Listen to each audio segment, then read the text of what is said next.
Hello, hello, and welcome back to another Writers Through History. It is a pleasure to see you. We have got a really interesting author today. He has really left his mark on the world, but he started off as one of the first science communicators and a creative at heart. He landed Martians in our backyards and wrestled with the future of humanity itself, and he took it on. He occasionally quarreled with Jules Verne and stood among some of the greatest literary minds in all of history. Born in Bromley, Kent in 1866, the youngest of four children to Sarah and Joseph Wells, Herbert George came into a world full of change. At this point, we had the industrial age really taking hold, and he saw breakthroughs in science that were immeasurable at the time. And he's just been a real standout kind of character because he came from very humble beginnings, unlike some of the people we've already discussed who came from exceptional prominence or families with money. H.G. Wells, as the world would come to know him,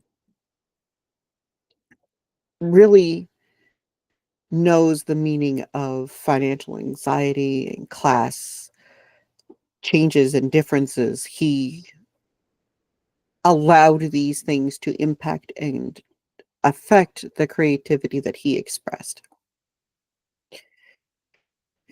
Starting at the very beginning, Joseph Wells was a young man with big dreams when he met Sarah Neal.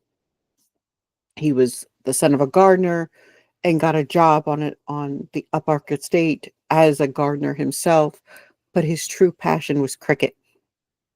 This man went on to meet and marry the beautiful Sarah Upark, who was a household maid. After a great number of years of just being a gardener in several places, even the place that he worked right before he went to Upark, he was there for quite a few years as a young man. And amusingly, he was working for a gentleman named Joseph Wells as well, but he was a member of the lower nobility, whereas our Joseph was a gardener. While he was in Kent, after he had met the love of his life, uh, he found himself absolutely dedicated to his family, but more dedicated to his cricket game. And he also saw the opportunity to open a shop in town, so as a primary method of income, but his focus really was on his cricket. Once he actually took 4 wickets in 4 balls, which I knew very little about cricket before this. That is quite an impressive feat that he was able to accomplish this. It is not something that everybody can, and to say the least. So he had a demonstrable level of skill that he proved would be incredible. However, during the era in which he was playing, professional cricket didn't pay often, and it usually paid seasonally. So he didn't make enough at cricket to support his family. He had a little bit of local fame. It helped occasionally with the shop. Now, Herbert's mother, Sarah Neal Wells, she was initially at a slightly better social standing. She was the inside maid. She worked directly for the lady of the house. And so she had a slightly different place at Upark than what Joseph did as far as perception goes. And I don't fully understand how these divisions came during in class in the Victorian era, but this is the way it was understood to them. And working as the lady's maid gave her a sneak peek into the way the elite ran their families and their households, and it helped her to understand the expectations and manners and behaviors of the children of the household. And Sarah herself was an intelligent woman, very resourceful, and absolutely fiercely dedicated to her children, determined that her children were going to have the education of the upper class, hopefully being able to transition from where they're at and improve their standing. So this means that Herbert already is as the foundation of an absolutely devoted family, but right with financial concerns because their father wasn't able to really provide for the household consistently, and the shop did mediocre at best for the most part. So there was a lot of financial concerns right from go with this couple. And they went on to have four children, Herbert George being the last. And so they did everything they could to keep up appearances. And the children went to school as early as possible and as often as possible, but it wasn't uncommon for schooling to be interrupted due to financial concerns. Atlas House, which was the name of the shop that they lived in or lived above and ran, it was their home and their business, was located on High Street in Kent. And it became a very cramped lifestyle for all of them. It was everyone together in one spot. It was listening to things crack and break from people walking through the shop or just happenstance. And each one of those memories was a memory of something breaking and being no longer something they could sell and make a profit off of. It was a loss to them. So he came to understand the sounds of desperation, the sounds of financial challenge.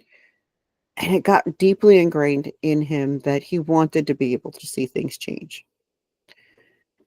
With Joseph's cricket money being so unreliable and the shop barely making ends meet, they eventually had to file for bankruptcy, which today, if we file for bankruptcy, there's kind of a feeling of, well, you're just not so good with money.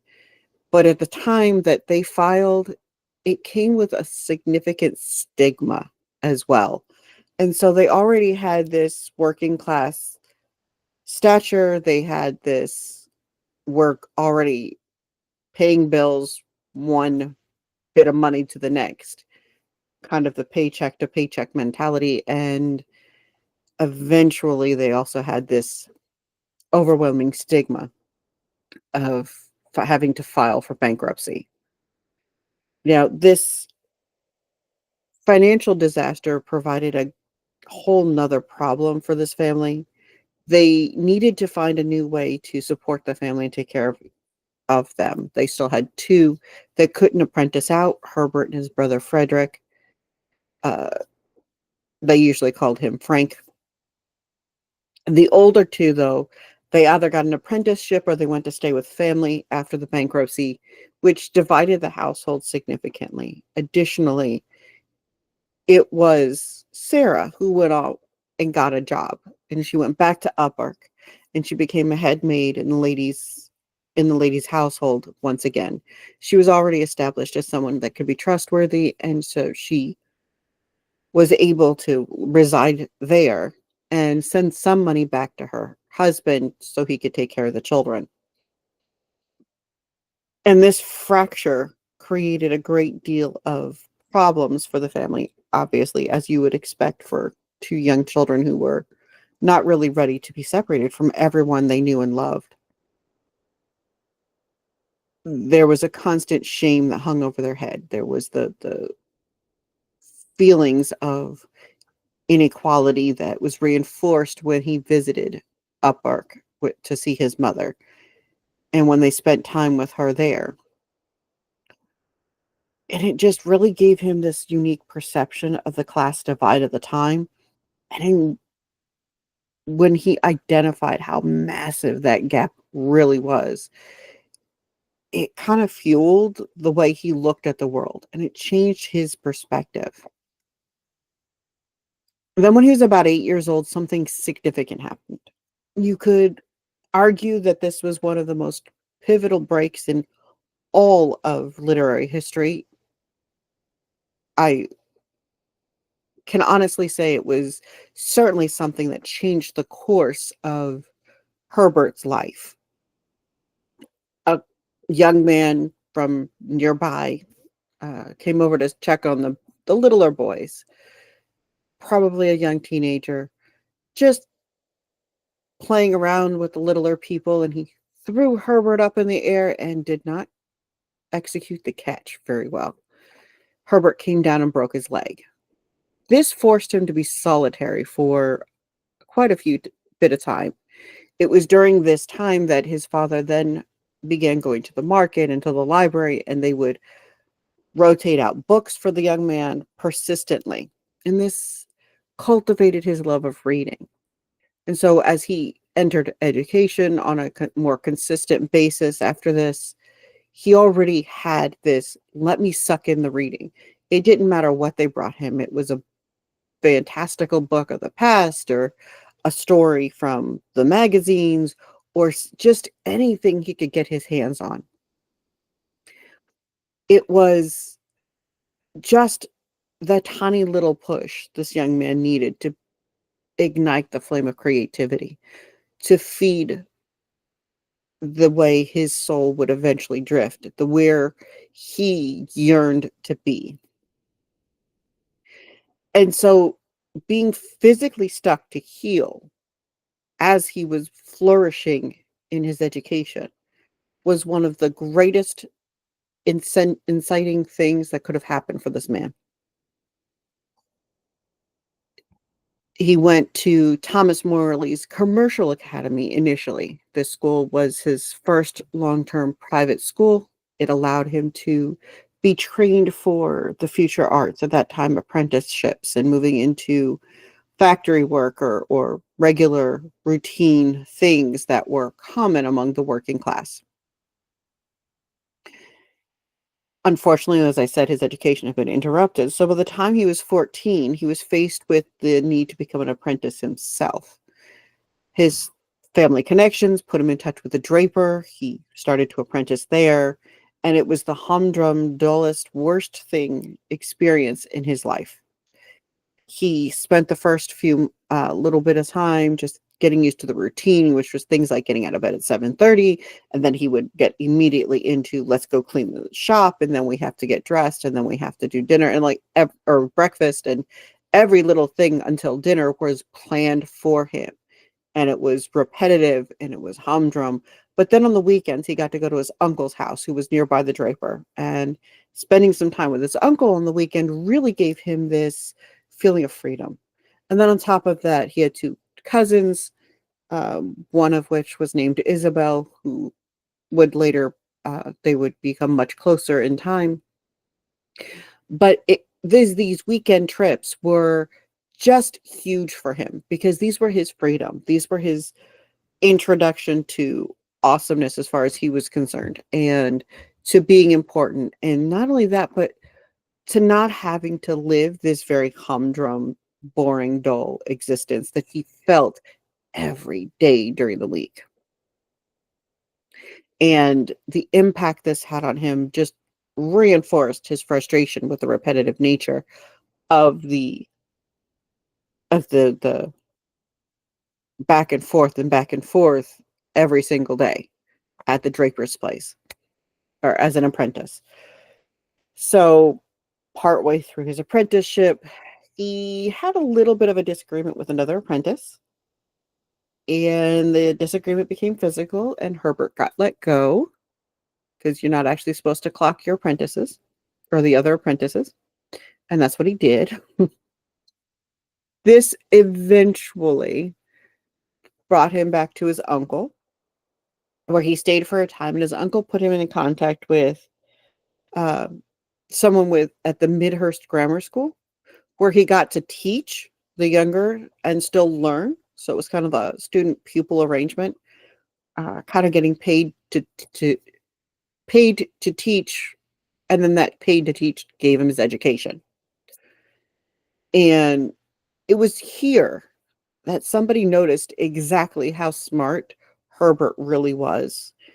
And this unique arrangement led him to a scholarship at the Normal School of Science in South Kensington.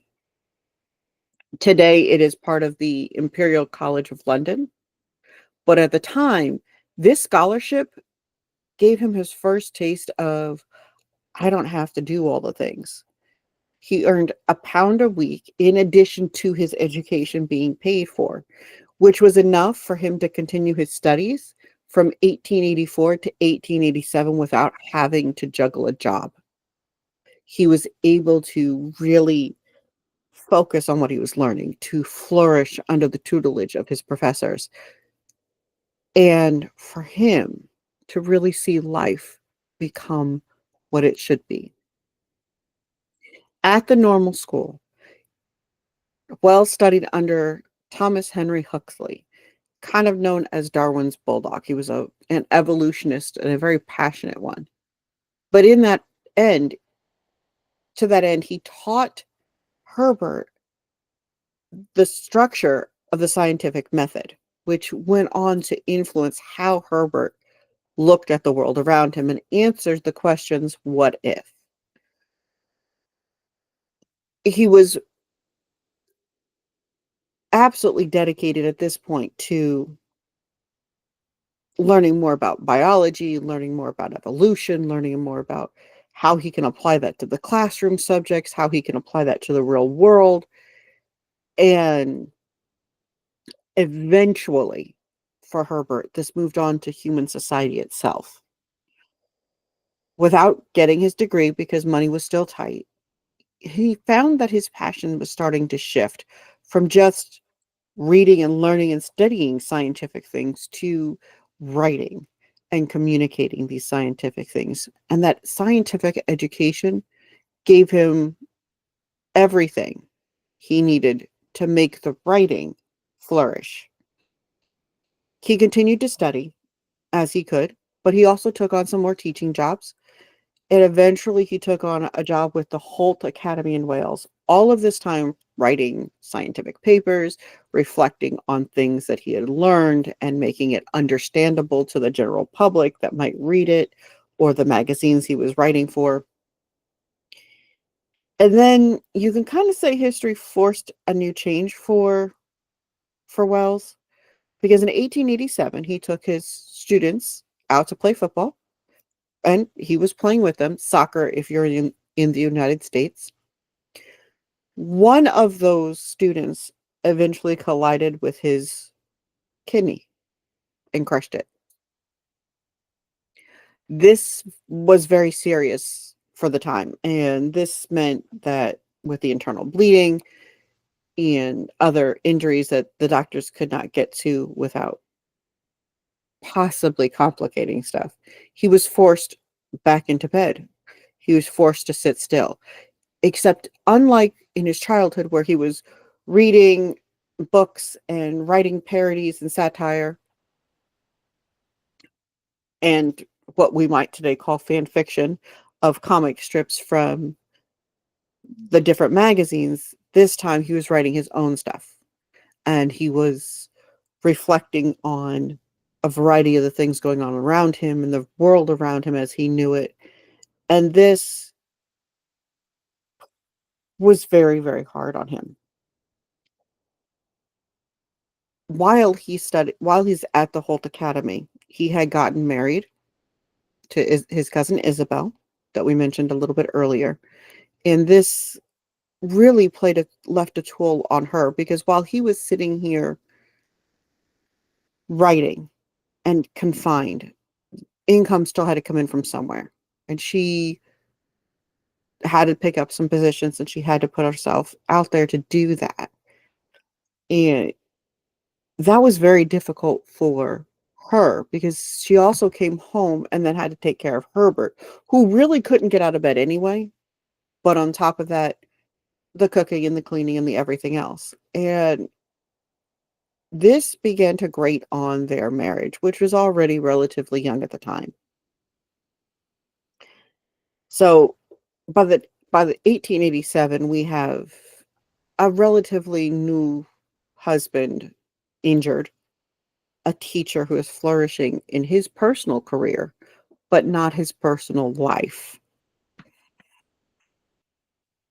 While he's down, though, to continue to earn money, to continue to contribute, he's churning out essays and short stories and things that he could get published, things that would grab people's attention, things that would fuel what would happen in the future. And just as he's about to recover, he completes his first masterpiece, his first full-length novel, The Time Machine. And in 1895, this book is released, and it perfectly showed off his unique talent as a science communicator and his commentary on social standard and status, as well as his ability to create a fictional universe to make these ideas clearly understood. And this became the groundbreaking novel that built from other of his short stories. One that was brought out was The Chronic Argonauts, which was a short story released in 1888, just after he went down with the kidney injury. Uh, that one was released in the Science Schools Journal. And then all of the revisions and all of the adaptations from that one short story became The Time Machine, which gave him overnight success. Unfortunately, by the time The Time Machine was released in 1895, his marriage kind of ran its course, which is the really kind of the heartbreaking part of this, because she was there and dedicated and really trying, but it was a real hard thing because it was just so much. And then they went their separate ways.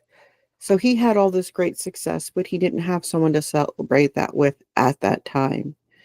That didn't change the fact that as he was creating the beauty that is the Time Machine, he was still learning, and he was still incorporating things like his economic ideas from that he gained from Karl Marx and the scientific aspects he gained from T.H. Huxley. These are truly unique integrations to H.G. Wells' first and many of his other novels. And if you haven't read The Time Machine, you can see it in the way he structured everything.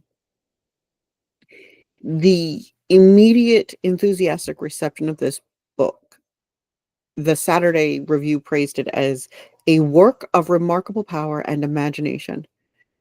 Unfortunately, some people didn't like the commentary he was making in that book and the class distinction and the very different approaches that he took to the Eloi and to the Morlocks. And these are things that were very important to the integration of this story. And so, as much as there were a lot of critics that encouraged it, and if you haven't seen the movie that was made off of it, you won't probably have the same understanding or any understanding. But before that, the book was written. The movie came out. I forgot to note the year the movie came out. I can look that up though. But The Time Machine, when it was first written, left people with a very distinct understanding of his view of the world. And it provided a professional breakthrough that was immeasurable. His marriage to Isabel was finalized in 1894. In 1895, The Time Machine came out. And by late 1895, he had met Amy Catherine Robbins, his Jane, and started a brand new life together. This combination turned out to be very, very beneficial for him. And they started a journey together, Herbert and Jane, that would last their lifetimes. His new marriage to Jane and his professional career by 1896 fueled the creation of the island of Dr. Moreau, which was another one of his very controversial stories, one that really focused on some very disturbing topics and forced discussions that people didn't want to have regarding experimentation on animals and people, and regarding the different ways that biological engineering can affect the way we see the world and the things that we are doing. And more importantly, it forced people to consider the ethics of these decisions. Many people condemned the island of Dr. Moreau as painful and repulsive. And I know, speaking from personal experience, it was not a book I could finish. It was truly a reflection on the scientific ethics, but it he did it effectively, and he did it vividly. So if you're a person that certainly will picture all of this very crisply and clearly in your mind, this is probably a good one to skip. But know that he was not afraid to take on the hard topics. Know that Herbert George Wells, H.G. Wells, looked at everything as something he could address in one way or another. His next major success, and by this point, Jane is handling the household finances. She is running the family, everything, basically, and he is just doing his writing. So by 1897, he released The Invisible Man, which many people are familiar with. And his intent here was more exploring the way absolute power corrupts. And this can be seen in many of the discussions that he's had in the newspaper and the interviews that he did later on radio. But it's a story of a scientist who figures out how to achieve his goal, in this case, become invisible. And he can't turn it back. He can't return himself to whole. So again, he took on a very difficult approach or story or concept, excuse me, and turned it into something critically acclaimed. He integrated a little bit differently. He integrated more elements of dark comedy. He explored the psychology of isolation, which of course happened. And this became one of his most popular works. As we know, it's The Invisible Man. How many movies have you seen, or books, or changes that you've read have been put out there with this character in mind? And then the biggest one that a lot of us will know him for is The War of the Worlds.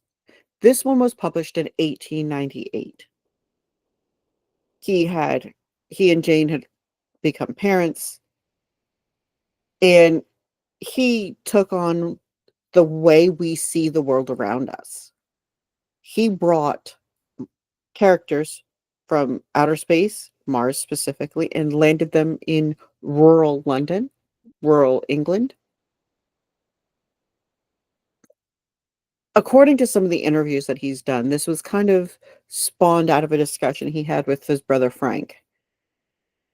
He he was really reflecting on the devastating impact of Imperial England on indigenous Tasmanians specifically, but really any indigenous people that they had come across over time. And his thought process was, suppose some beings from another planet were to just drop out of the sky and suddenly begin laying about and taking over everything that they knew, which is kind of the equivalent of way he saw the imperial approach to a lot of these colonized areas. And this thought experiment gave birth to one of the most well-known, renowned works in all of history that was then revitalized for the radio and then again revitalized in TV and movies. and it was incredible. War of the Worlds. He took the time to create a scientifically plausible invasion scenario that unfolded in familiar locations, so much so that he took the time to dive deep into the geography. He identified actual towns, streets, estates, things that people were going to be interacting with around throughout this book.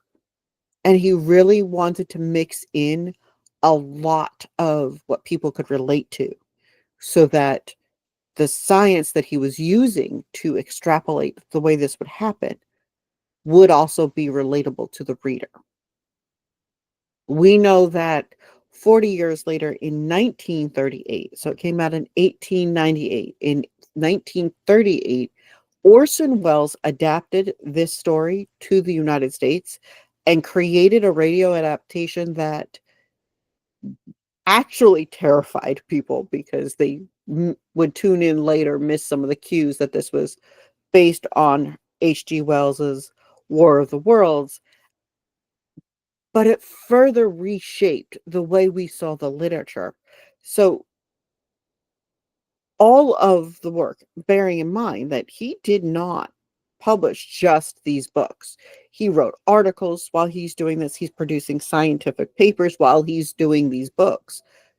So he's navigating the first years of marriage with Jane, and she's taking over everything and parenthood.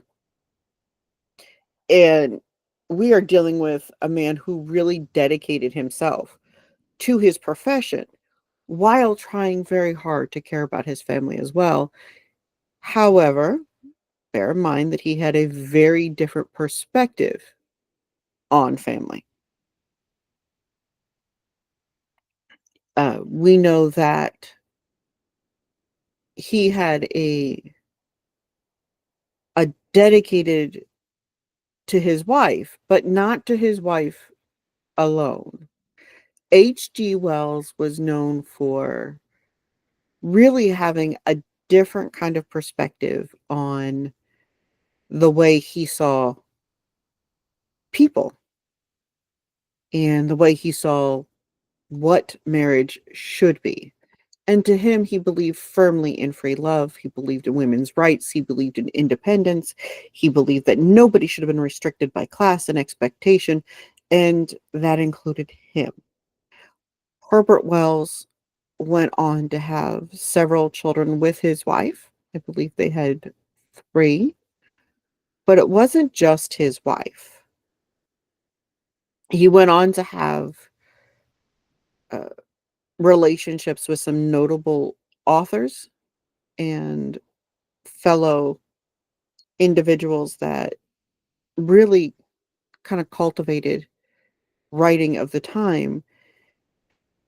And so his first uh, relationship that brought forth a daughter was Anna Jane in 1909 with Amber Reeves, who was a fellow author of the time.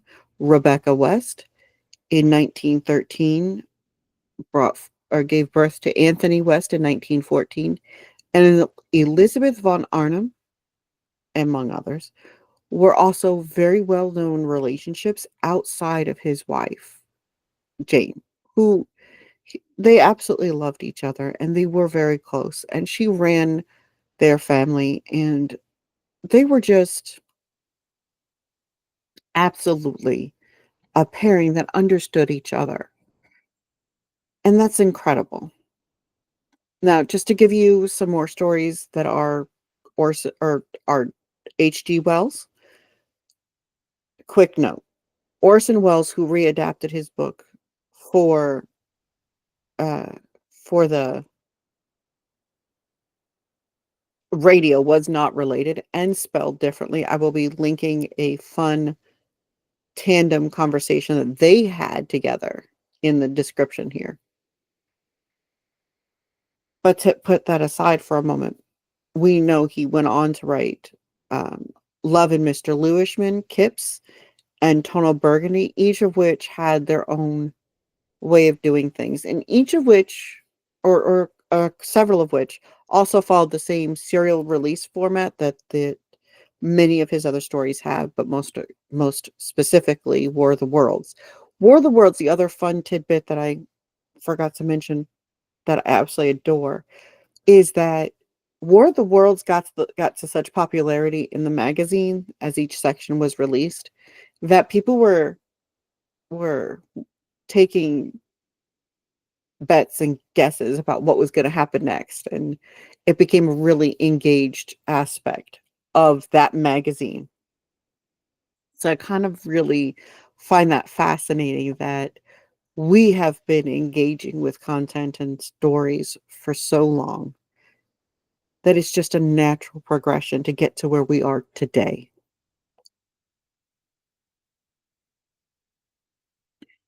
Now, Jane had two sons. I'm sorry, not three. It was Gip in 1901 and Frank in 1903, which just added to all the stories that I just mentioned. But it also changed the stories that followed.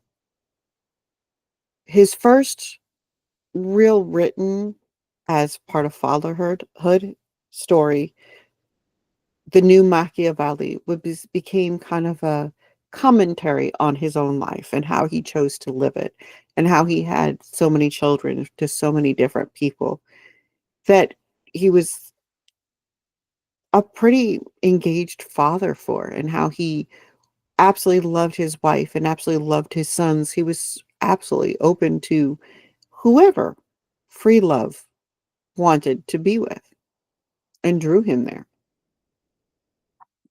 So he's sitting here critiquing social structure. He's envisioning a new way of living, and then he's trying to live as best he can by that new way of living. This is very different than the Edwardian morals he grew up with and the things that his mother and father worked hard to teach him. And this was very different than what the era of his own time would have dictated. And Jane, like I said, she was just fine with all of it, and she was running everything on the household side so he could focus on his professional career. In 1914, H.G. Wells did something that proved his scientific mind as accurate as Jules Verne had done in his own works. In The World Set Free, he predicted nuclear weapons with incredible scientific accuracy, even though, as we know through history, it was not something people were running after yet. It wasn't long after this that they started to.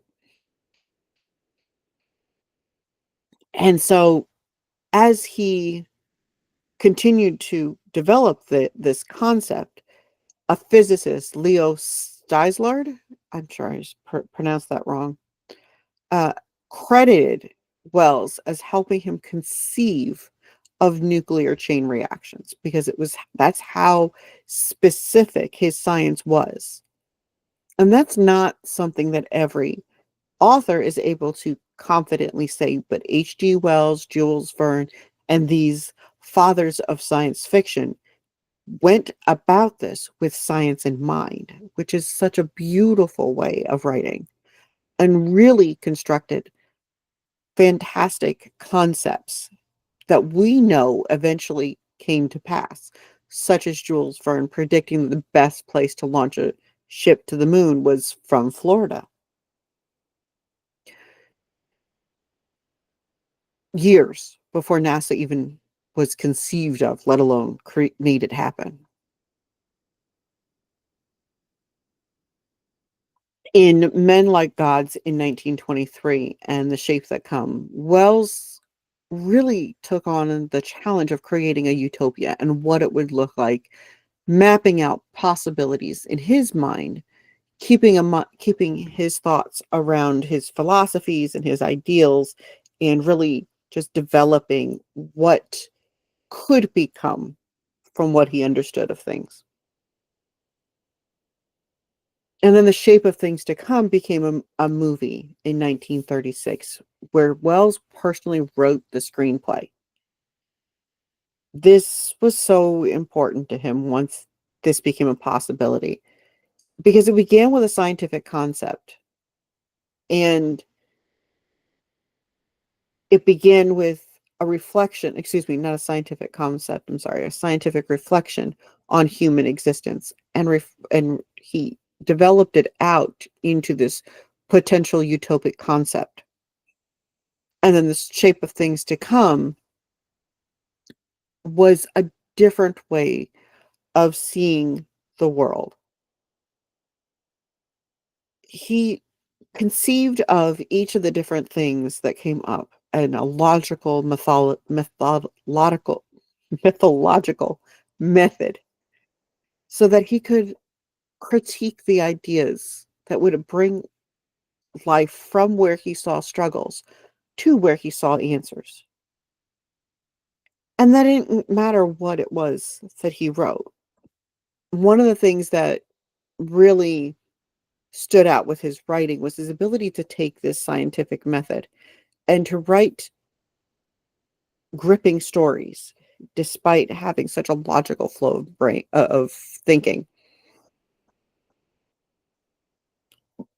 One thing that I find fascinating is that another scientific thinker who we know really thought through his things, as we discussed in one of the other videos about already, Jules Verne criticized Wells, being quoted as saying, "I make use of physics, he invents."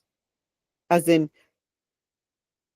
well, Verne was thinking that he made use of actual physics while H.G. Wells was inventing physics. But we know both men created scientific concepts that were proven, but it was entertaining. They didn't just if Wells didn't consider it inventing. He saw it as extrapolating. He took known scientific principles as far out to the future as he saw it, which is beautiful. We don't know how well that will line up for all of his works, but we know some of them lined up with things that we do today, things we have available to us today. So all of his success and all of his critics and all of his family growth brought him full circle from a humble struggling for and eventually filing bankruptcy with in his family to finding personal independence and success as an educator, as a communicator, as an author. And he took that success and he took that income and he took that comfort and he poured it back into his community at large.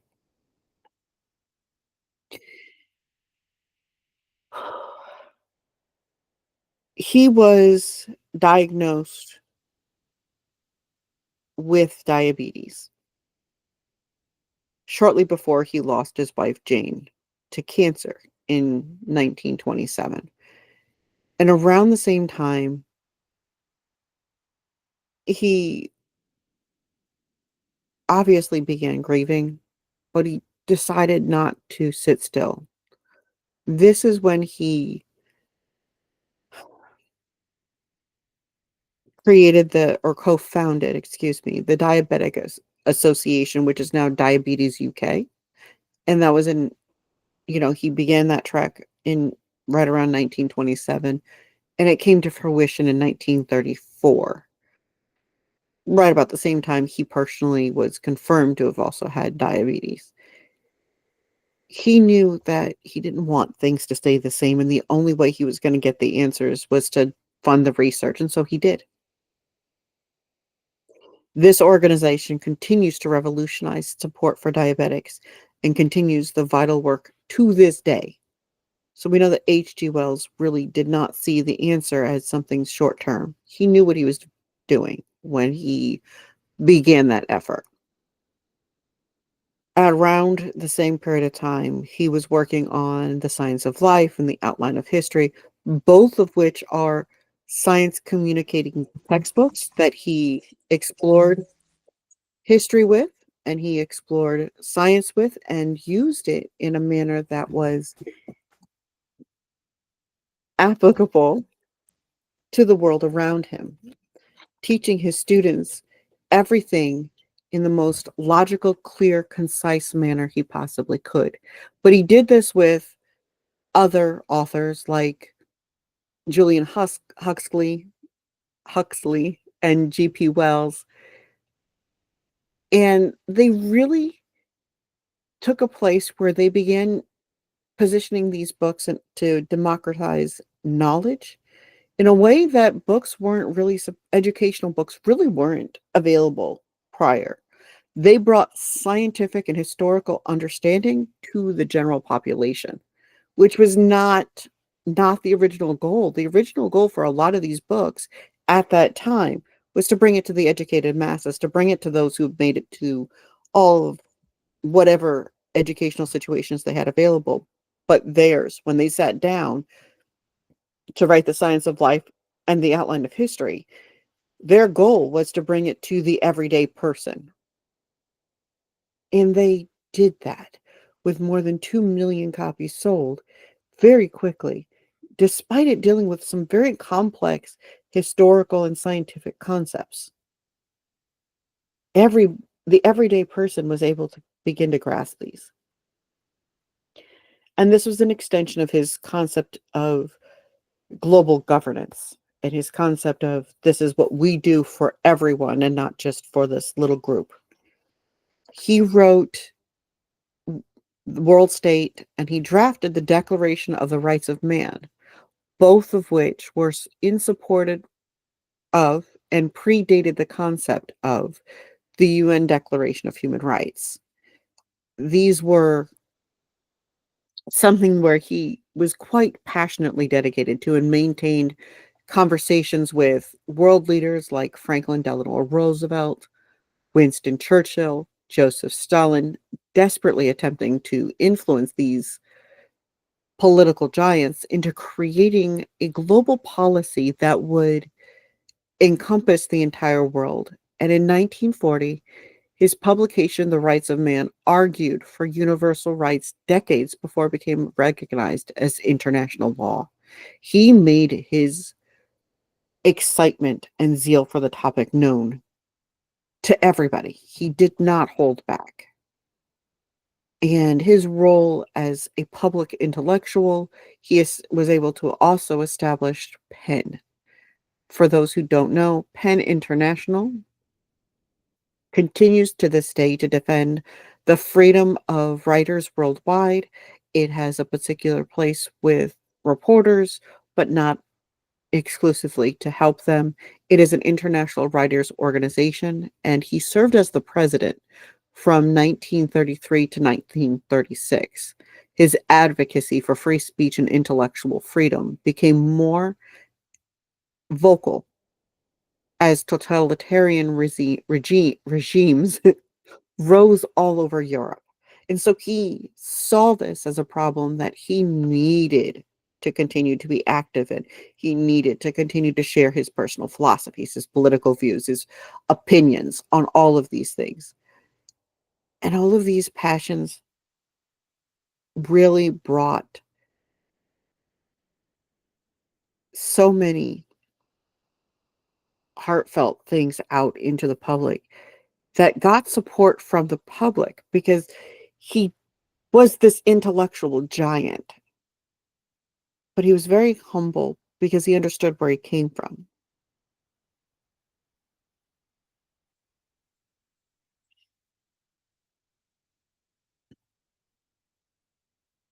He, after the loss of his wife, these were some of his greatest outlets. And by the time he passed in 1946, he had published 50 novels.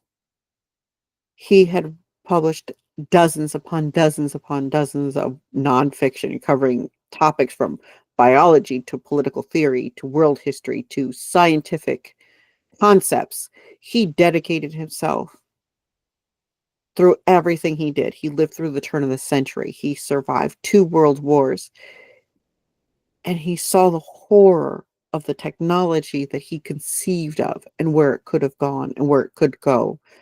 This helped him to view the way he saw education, the way he influenced or tried to influence international human rights framework, and how he wanted to see people and leave behind a legacy of education. He wanted to leave behind a legacy of achievement that said to the world around him that this is the way we do this together. Unfortunately, after his witnessing the atomic bomb, he, despite having predicted it, he knew where that was going to go, and he saw it go there, and that gave him a very pessimistic concept, thought of process for the end of life, because what he saw the human race was a race between education and catastrophe. Can we educate people enough to avoid catastrophe? Today, when we pick up a work of science fiction, whether it's exploring time travel or alien contact or invisible protagonists, or when we play with genetic engineering or bioengineering, we are entering into places that H.G. Wells originally founded for us. He created these niches based on science, based on his view of the world. When we consider debates over scientific ethics in approaching things in the best way possible, when we are identifying inequality through the lens of a scientist, we are engaging with the same things that this intellectual icon engaged with. And he knew what he was doing. He intended on creating this world around him. And what we can look forward to is the legacy that he left us. His writing reminds us that being an author can be more than just writing books. It can be more than just being an educator or a communicator or a political advocate. We are not confined by the things that people want to confine us to. We can be social critics. We can require the public intellectuals to discuss our platforms, our ideas, the things that are coming, because he showed us that we are not restricted by the restrictions that seem applicable to us. He demonstrated that he could cover philanthropy confidently. He could cover social activism. He could be a proponent for free love and still sustain a successful marriage for 30 years until she passed. That he was able to really be the supporter of the things that he believed, no matter what they were, uncovered all of these things. Was the pillar and is the example for us today. You don't have to stick to just the thing you start off in. If you become a fabulous author and you do exceptionally well, but you want to change, you don't have to give up writing. He most definitely never did. And you don't have to give up doing what you love, but you could add more of what you love to the pile, and it's okay. Do what works best for you in the way that fits you best. And H.G. Wells is kind of the standard of living by your means. He was an example of doing what he loved and pursuing it wholeheartedly and proving it could be done. So if you're and trying to look at the things around you and trying to decide where you're going on your next part of the journey, or where you're at, even if you're just getting started, if you're trying to make sense of the world around you, H.G. Wells was a great example for us to consider. He didn't write just for entertainment, but he provided us an approach to look at the world around us, and it really brought him personal joy and success. And so I'm excited that we got to talk about him today. I love discussing the example that he set for us, because it was truly one of the more unique examples. And there just aren't enough of us that are living on our own terms today. It's so important that we understand people before us made it work. There is nothing keeping us from making it work. We can do it. It might take a little finagling, and it might take us trying to make sense of some things, but we can do it. Every single one of us.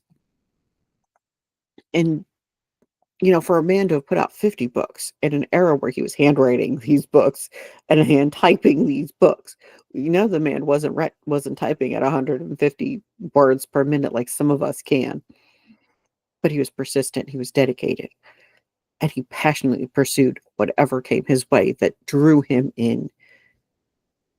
There is a wonderful pillar of an example of stuff that you can accomplish too. All right, my friends, thank you so much for hanging out with me today.